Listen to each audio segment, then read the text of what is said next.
Bonjour à tous et bienvenue dans cette nouvelle vidéo. Aujourd'hui je vais vous parler de tous les problèmes qu'il y a dans mon Home Lab, que ce soit des problèmes que j'ai créés moi-même ou d'autres dont je me suis rendu compte un peu trop tard parfois. Je vais vous les expliquer et surtout on va essayer de les résoudre ensemble au travers de cette vidéo dans laquelle je risque d'avoir pas mal de problèmes.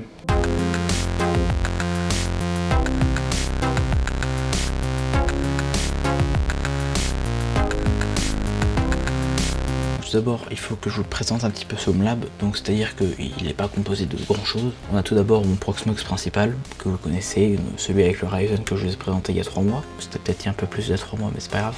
Ensuite, du coup, on a le OpenSense que j'ai rajouté après. Et enfin, on a le Home Assistant qui est techniquement ce PC portable qui est juste ici. Mais s'il est ici, c'est qu'il y a une raison et je vais vous en parler juste après. Donc pour l'instant, ça fait 3 machines. J'ai également le Proxmox Backup Server, donc qui lui ne tourne que 10-15 minutes par semaine. J'ai un switch, j'ai un répéteur Livebox, etc. Mais bon, ça c'est moins important. Ce qu'il faut retenir, c'est surtout ces 3 serveurs là, 3,5 avec le PBS toujours. Mais du coup, ces serveurs, ils ont de nombreux soucis. Le premier, et qui est celui qui se ressemblerait le plus dans cette chambre, puisque ça reste quand même ma chambre ici, c'est que ces serveurs ils produisent énormément de chaleur, puisque avoir 3 serveurs c'est avoir 3 serveurs qui produisent de la chaleur. Et donc ça a comme problème que cette chambre étant assez mal isolée, la température monte très vite et on est très souvent aux alentours des 30 degrés dans cette chambre, si ce n'est plus. Par exemple tout à l'heure j'étais à 31 degrés, c'est assez chiant en réalité. Donc j'ai envie d'essayer de réduire un petit peu cette chauffe là. Vous allez voir, la solution pour la plupart des problèmes va être assez liée la plupart du temps, et c'est un truc tout con mais auquel j'aurais dû penser plus tôt. Ensuite, le deuxième problème, il est un peu en rapport, c'est que ça fait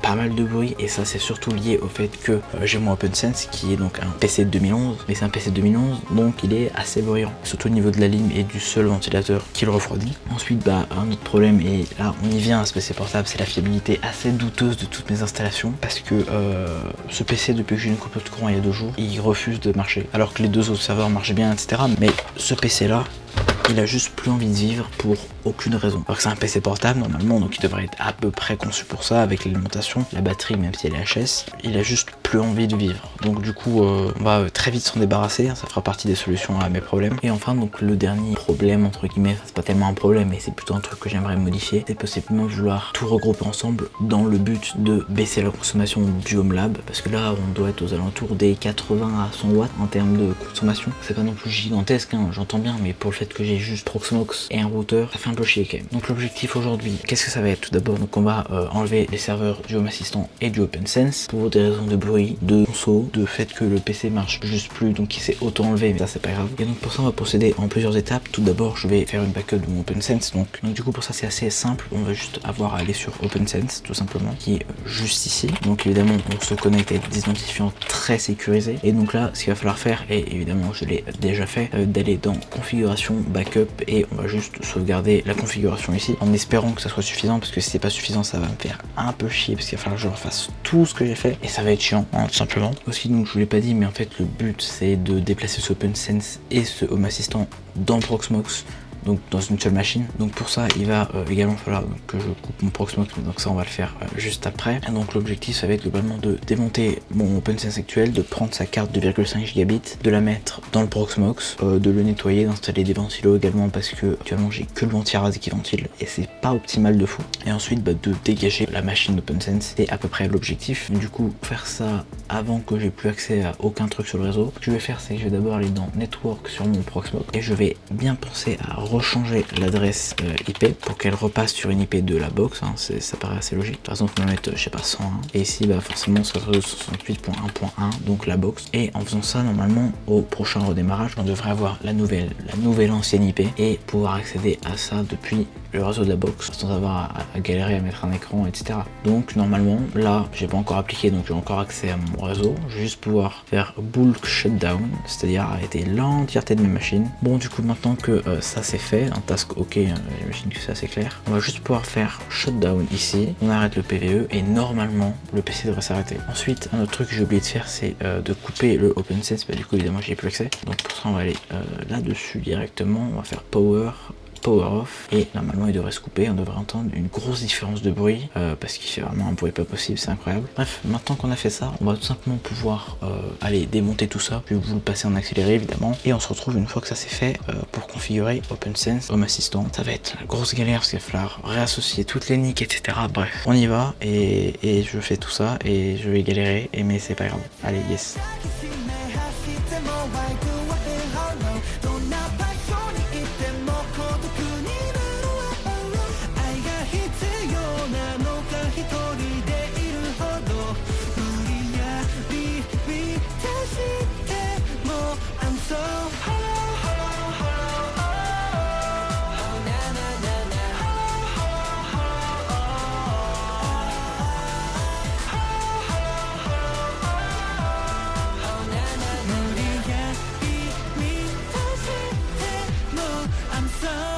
最近の気分はシャープよりフラットこだわり気づいたキャリアのステックホロフェインまだ先遠くてシャイニースターその裏はオールインブラックプラスよりマイナスに向く目が無駄繰り返していないか気が抜けたようで全てが辛くて誰か思い出して乾き癒して不安繰り返す答えもなくどんな言葉も足りないどうかお願いも I can't take it no more 全て Je vais juste essayer de voir si ça démarre et bah ça sera déjà pas mal.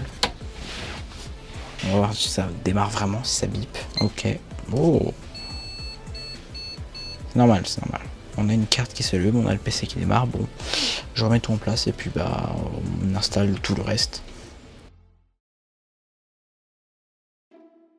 Bon, du coup on se retrouve 10 jours après ce que vous venez de voir, c'est-à-dire que là actuellement on est le 20 mai, c'est-à-dire normalement le jour où était censé sortir cette vidéo. Mais là du coup pour en revenir à mes serveurs, tout fonctionne parfaitement. Mais si je vous ai pas filmé tout directement après, c'est parce que j'ai à peu près 55 minutes de rush de moi qui rage devant mon PC. Parce qu'il n'y a rien qui marche. Et je vais vous expliquer pourquoi. Donc tout d'abord je vais vous montrer ma config sur Proxmox. Une config qui marche, hein, ça c'est sûr du coup, puisque je m'en sers. On va parler également après donc de OpenSense, de comment j'ai réinstallé OpenSense, etc. D'Home Assistant, comment j'ai configuré Home Assistant sur Proxmox. Et puis après on verra donc tout ce qui est avantage, le bruit, la conso, etc.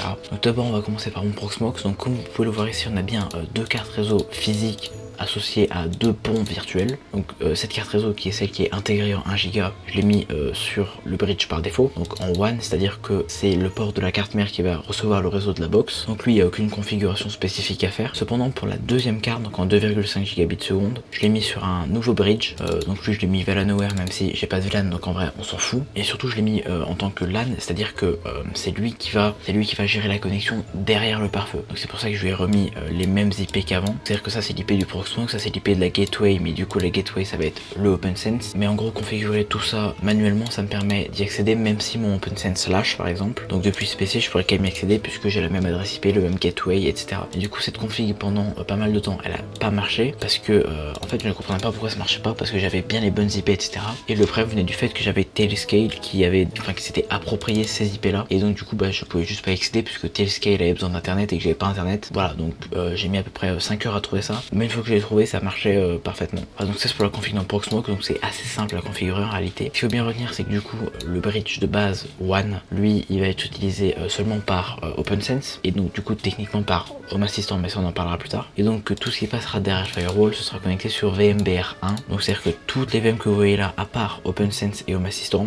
sont toutes derrière VMBR1 pour qu'elles soient sur le même réseau que moi. Bref voilà, donc ça c'était tout pour la configuration de Proxmox. Maintenant pour la configuration de OpenSense, donc l'installation est toujours la même, hein, c'est assez simple, même si au début j'ai quand même fait l'erreur de l'installer en live ISO, ce qui fait que quand j'ai redémarré je comprenais pas pourquoi ça marchait plus. Oui, alors vous allez vite voir qu'il y a beaucoup d'erreurs qui sont juste de ma faute en fait, hein. C'est vraiment pas le logiciel le problème. Et donc du coup je peux associer donc les VTNet, donc les VTNet correspondent au VMBR que j'ai associé à la VM. Donc ici le LAN qui a bien son adresse IP normale, ici le WAN qui a bien l'adresse IP qu'il a sur la box. Alors là pareil, j'avais essayé de mettre la même adresse IP que mon ancien OpenSense, sauf que comme elle était déjà associée en fixe sur la box, j'avais juste pas accès à internet. Et pareil, j'ai mis des heures à trouver d'où ça venait, alors qu'il suffisait juste de changer l'IP. Moi je suis pas toujours très intelligent effectivement. Et donc du coup une fois que j'avais réglé ces plusieurs problèmes qui alors là je les résume assez simplement en 2 minutes, mais grosso modo ces problèmes ils m'ont pris peut-être au total en cumulé 5 à 6 heures à résoudre, ce qui est très long. Mais donc du coup ça marche, donc c'est parfait, ça marche même plutôt bien, hein. Si on fait un speed test on va pouvoir voir que normalement on a un débit qui est assez bon. Alors on n'aura pas 900 parce qu'évidemment je suis pas connecté en Ethernet à la box parce que je suis sur un répéteur wifi, mais on peut voir que quand même on a des débits qui sont relativement satisfaisants et qui sont surtout pas bridés par l'OpenSense, parce que là si on va ici dans Summary on peut voir que le OpenSense est pas vraiment beaucoup utilisé en réalité. Voilà, donc ça c'était pour le OpenSense, donc c'est ce qui m'a pris en réalité le plus de temps, puisqu'après pour le Home Assistant ça a été en fait très simple, puisque j'ai juste pris un script sur Community Script, donc c'est-à-dire des scripts pour installer des VM et des LXC tout simplement. Et donc du coup on peut voir que sur ce petit site on a évidemment Home Assistant OS, donc on a juste à copier cette commande et on peut l'installer en quelques minutes. Et donc du coup, comme je l'avais peut-être expliqué, je ne me rappelle plus, ça fait 10 jours quand même, mes appareils connectés sont sur le réseau de la box, donc le réseau qui est le LAN du Proxmox, ce qui fait que du coup, grâce à cette configuration où j'ai tout sur le même PC, j'ai pu, au lieu de par exemple avoir comme sur FreePBX ou d'autres VM, en termes de network le VMBR 1, ça m'a permis de le mettre directement le VMBR 0, donc d'avoir un accès à la box, aux appareils de la box, tout en restant accessible derrière mon pare-feu. Et ce qui fait que j'ai pu, comme vous pouvez le voir juste ici, directement tout reconnecter. Alors, j'ai eu des problèmes avec certains appareils, mais je vous en parlerai après, et ça n'a rien à voir avec OpenSense, ni même avec Home Assistant. Mais ça marche quand même plutôt bien, et c'est relativement stable, étonnamment, comparé à l'autre PC que j'avais juste avant, qui est mort, hein. Lui c'est sûr qu'il était vachement plus lent. Donc voilà, j'ai juste eu à réinstaller Tuya local avec donc le Home Assistant Community Store. Donc ça c'est une procédure que je vous avais déjà expliqué dans la vidéo sur Home Assistant. Et donc grosso modo c'est la même chose mais dans une VM, donc ça ne change rien en réalité. Mais voilà, du coup ça c'était pour les problèmes réseau, enfin pour les problèmes et solutions de mon réseau et de mes serveurs. J'ai eu d'autres problèmes également du coup, comme je le disais juste avant. Par exemple le fait que comme vous voyez peut-être ici, j'ai plus ma prise connectée, ce qui est relativement chiant, et en fait je ne comprends pas pourquoi elle ne marche plus. C'est-à-dire qu'elle a coupé, elle a fait une micro coupure de courant et depuis elle marche plus. Enfin si elle marche en Bluetooth, ce qui est relativement pratique sur un Home Assistant Wi-Fi. Ouais, alors ouais, je sais pas ce qui se passe, mais peut-être qu'en la redémarrant, la réinitialisant, ça pourrait marcher, mais en vrai flemme. Après l'autre problème que j'ai c'est mon Switch qui est complètement pété parce que des fois la prise bouge et du coup il s'éteint.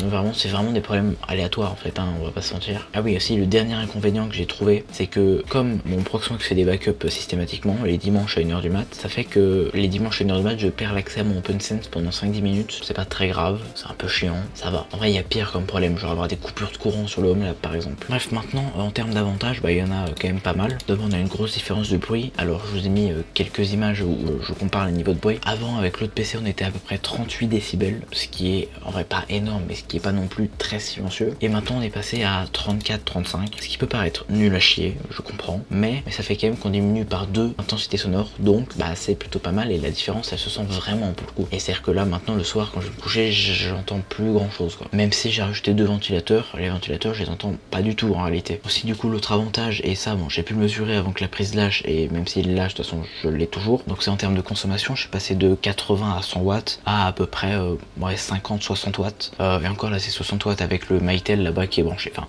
un autre Mytel mais voilà, qui est branché là-bas et qui doit consommer un petit peu parce qu'il est en PoE également. Donc franchement je trouve ça plutôt pas mal du tout, parce que vu le nombre de VM que j'ai, alors je n'ai pas énormément mais le nombre de VM que j'ai c'est quand même pas mal du tout. Et donc il y a également un dernier avantage, c'est que comme j'ai tout qui est sur Proxmox, ça veut dire que comme j'en ai parlé avant avec les backups, j'ai toujours une sauvegarde de mon OpenSense, de mon Home Assistant et de toutes mes VM. Donc toutes mes VM ça a été déjà le cas, mais pour OpenSense c'est très intéressant parce que si un jour mon réseau lâche ou que mon PC, mon Proxmox lâche, ce que j'espère vraiment pas hein, bien sûr, mais bon on sait jamais, j'aurai toujours quand même une sauvegarde de mes configurations réseau etc, et c'est assez intéressant, et surtout ça rajoute un petit peu de sécurité dans le HomeLab. Et donc voilà, globalement maintenant j'ai HomeLab qui est plutôt unifié, qui est beaucoup moins bruyant, qui chauffe moins aussi, et surtout qui consomme moins, et ça c'est une très bonne nouvelle, même si j'avoue que c'était quand même fun d'avoir plusieurs PC là-bas ensemble.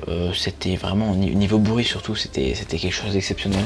Mais du coup voilà, je suis plutôt content d'avoir tout migré sur un seul et même serveur, même si ça a toujours ses petits défauts. Ça, et bien pour moi ça a quand même plus d'avantages que d'inconvénients. Mais voilà, donc c'était globalement ce que j'avais envie de vous présenter dans cette vidéo, c'était comment tout unifier sur mon serveur et comment régler la plupart des problèmes, même si bon il en reste encore un peu, mais c'est plus des problèmes aussi essentiels que mes serveurs, des problèmes, surtout des désagréments, on va pas se mentir, mais en vrai je suis plutôt content d'avoir fait tout ça. En tout cas si vous avez des suggestions de ce que je pourrais modifier potentiellement là-dessus dans mon HomeLab et sur mes serveurs, enfin, mon serveur du coup, n'hésitez pas à me les dire dans les commentaires. Maintenant on se retrouve pour une prochaine vidéo qui sortira un jour, donc n'hésitez pas à vous abonner, à liker, et on se retrouve dans une prochaine vidéo.